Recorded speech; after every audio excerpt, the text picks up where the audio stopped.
Trio, we are B2B, so we're looking at the characteristics of the businesses, whereas if you're B2C, you're looking at the characteristics of that actual end user.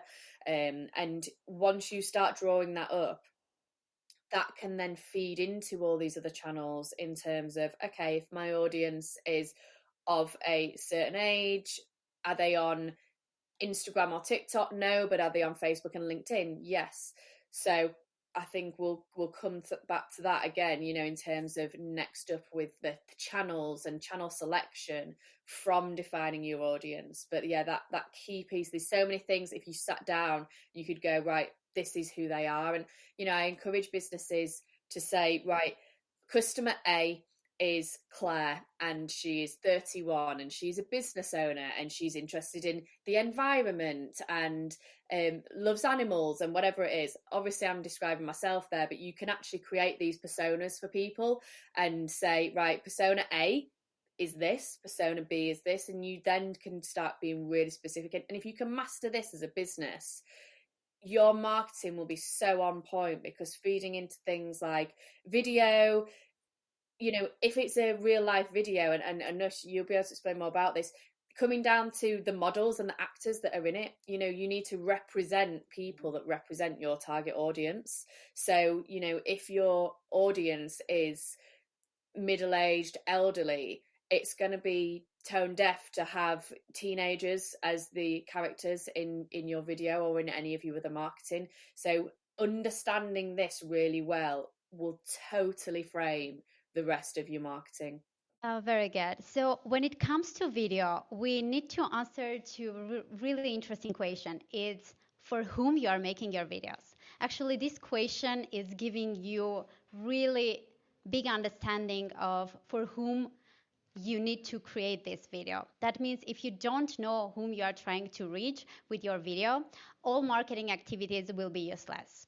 So who is the particular person that will get most benefit from your product or service? Or for video, you can also say you need to also concentrate on the psychology of your ideal customer, because you need to understand what's going through their heads to create the video that will actually make them to do any actions. So what need drives them to buy your product? What is the pain or emotion that they are feeling that leads them to buy from you? Where are they best, if that matters for you? Or what platform they use? What's the best time to engage with them? All these questions actually giving you the understanding of which type of video to create, how long this video could be, and all the information to create the exact thing that will make your ideal customer to take actions after watching your video and engaging with it.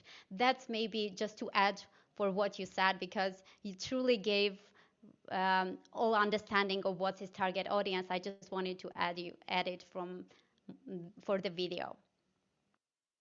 Yeah, so I'm curious, because I think that's great, asking those questions to both of you.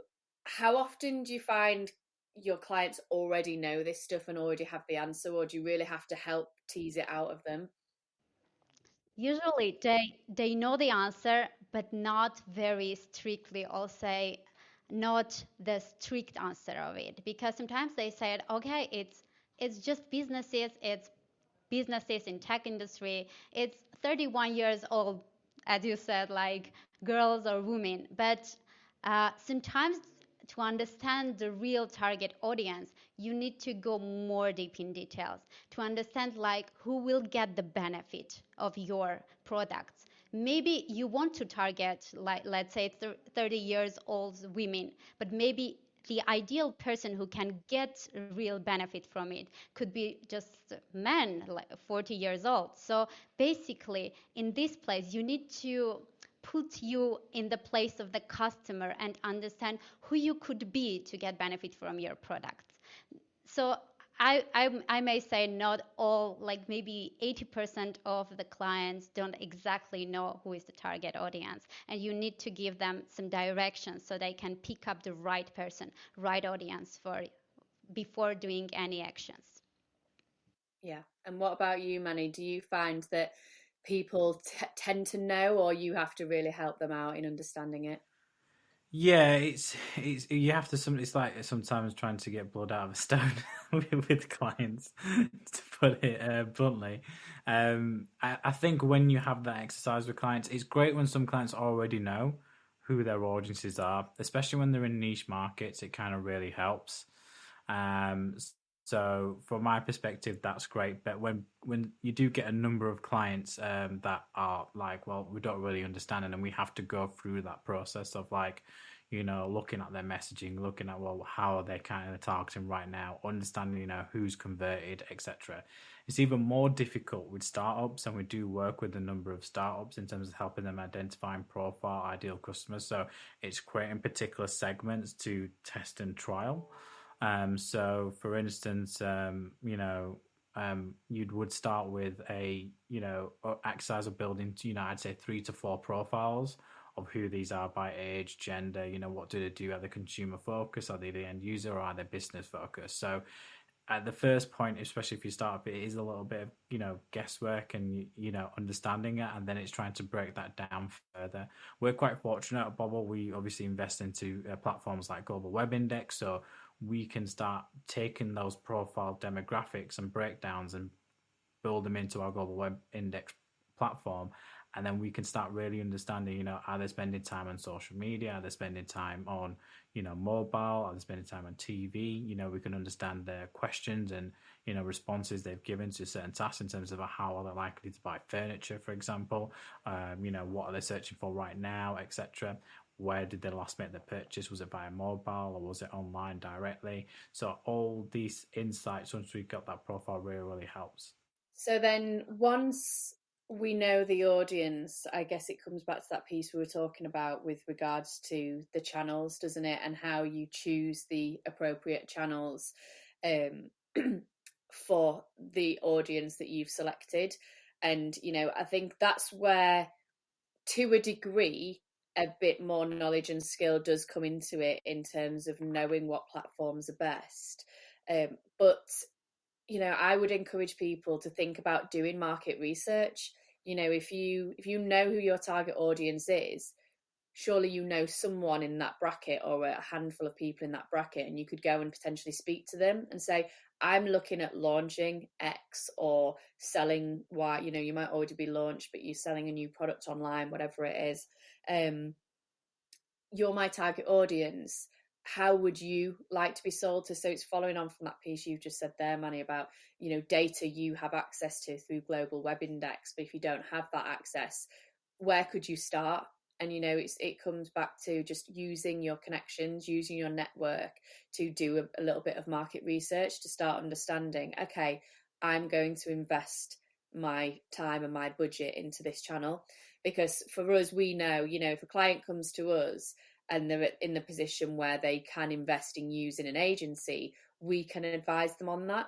But if you don't yet have the budget to invest in the support of another company to tell you which channels you can use, I do recommend doing a little bit of market research. Could help you narrow that down in the initial stages. Actually, with target audience, I'm also putting in a same level, let's say defining the goals, because sometimes people could understand who is their target audience, where they want to share like their like just do marketing, but sometimes they really don't putting like specific and measurable goals in front of them.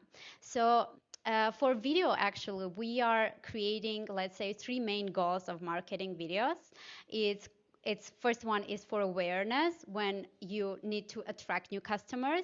Second is for consideration when you need to engage your audience.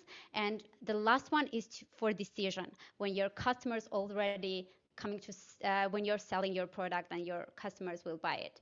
So basically, for me, there are a lot of companies who are trying to sell their products to unknown people, although they first of all need to, let's say, attract them, engage them, and then finally um, just sell their product to this specific audience. So for me, putting the goals in front of you is also very important.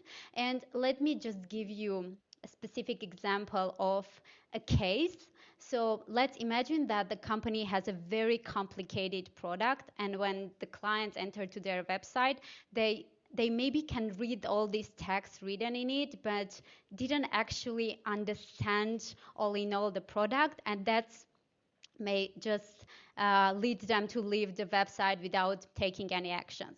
So in this case, our goal would be having an explainer video which could, let's say, help clients to understand the product and lead them to be interested in it, and then just bought the product. So in this case, our goal were to just explaining, which we are getting actually done with explainer video. So this is just an example. And when we are talking about distribution, for the video, distribution is actually not only understanding in which platforms you are putting your video, but actually also how many videos you need to achieve your goal. Finally, where to share your videos, how to share it. Like, do you want to post it native on the platform, or you want to embed it from YouTube, for example. In this case, we always suggest people to put videos native in the platforms, but let's say that your goal is to attract new customers on YouTube. That means that embedded video on Facebook or LinkedIn would be better, because in this case you can actually realize your goal by getting more subscribers on YouTube. Or in other way, you can create like short version of your video, put it on Facebook, and like put down just the link. If you want to check the more version, just go to YouTube. So this is just also a way of distribution that people need to actually consider before starting producing any videos.